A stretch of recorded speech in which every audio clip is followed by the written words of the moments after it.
पृथ्वी पर ज़्यादातर जीव अपने आसपास की चीज़ों की स्थिति का पता लगाने के लिए अपने देखने की क्षमता पर निर्भर होते हैं। हम इंसान भी किसी भी वस्तु की स्थिति का पता उससे दूरी के आधार पर लगाते हैं, लेकिन ताज़ा शोध के अनुसार चमगादड़ ऐसा नहीं करते।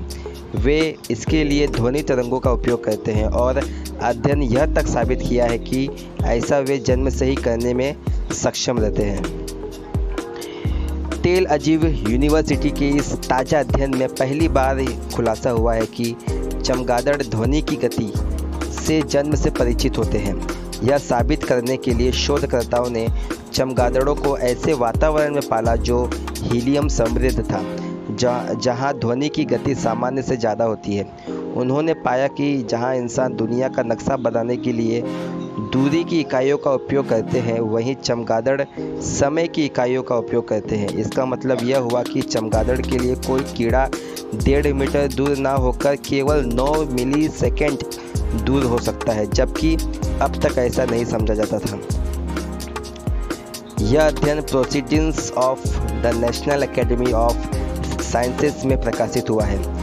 यह तय करने के लिए कि वस्तुएं कहाँ हैं, चमगादड़ सोनार का उपयोग करते हैं। चमगादड़ वस्तु की स्थिति का आंकलन समय के आधार पर करते हैं, जो ध्वनि के तरंगों के निकलने से लेकर ध्वनि तरंगों के वापस आने के लिए लगता है।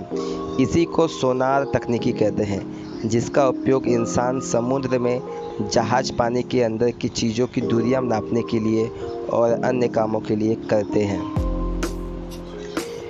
यह गणना पूरी तरह से ध्वनि पर निर्भर करती है, जो वातावरण के हालात के मुताबिक बदलती भी सकती है, जिसमें हवा की संरचना और तापमान जैसे कारक भूमिका निभाते हैं। मिसाल के तौर पर गर्मी के मौसम में ध्वनि की गति में सर्दियों के मुकाबले 10% का अंतर आ सकता है, जब हवा गर्म होती है और ध्वनि की तरंगें तेज़ी से फैलती है।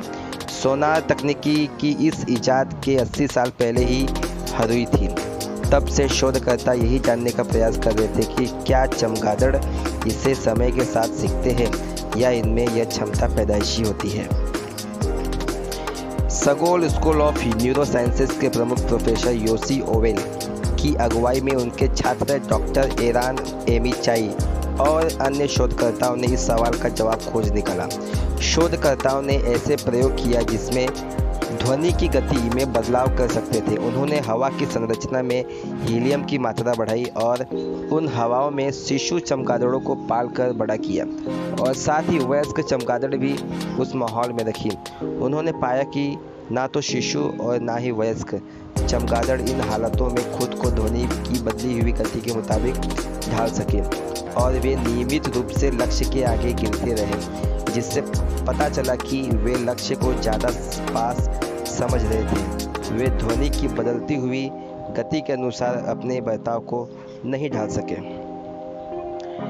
चूंकि ऐसा सामान्य हालतों में उड़ना सीखने वाले वयस्क चमगादड़ और ध्वनि की गति वाले नए वातावरण में पले शिशुओं दोनों के साथ हुआ था, शोधकर्ताओं ने यह निष्कर्ष निकाला कि चमगादड़ों में ध्वनि की गति का अभ्यास पैदा होने के साथ ही होता है और उनके पास इसकी सतत अनुभूति की क्षमता होती है।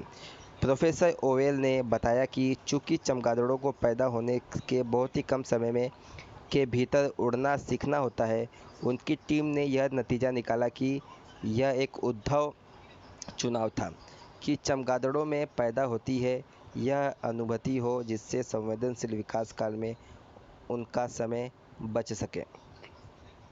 इस अध्ययन में एक और रोचक नतीजा यह था कि चमगादड़ अपने लक्ष्य की दूरी को नहीं नापते या उसका अंदाज़ा नहीं लगाते। जैसे कि इंसान कहते हैं, वे अपने दिमाग में ध्वनि की गति के बदलाव को समाहित नहीं कर पाते और ऐसा ध्वनि द्वारा लिए गए समय को दूरी नापने के लिए गणना नहीं करते। यानी स्थिति के मामले में उनकी गणना समय की होती है, ना कि दूरी की। यह जीवों के विकास काल में दिमाग के द्वारा पैदा की जा रही रणनीतियों की विविधता दर्शाता है।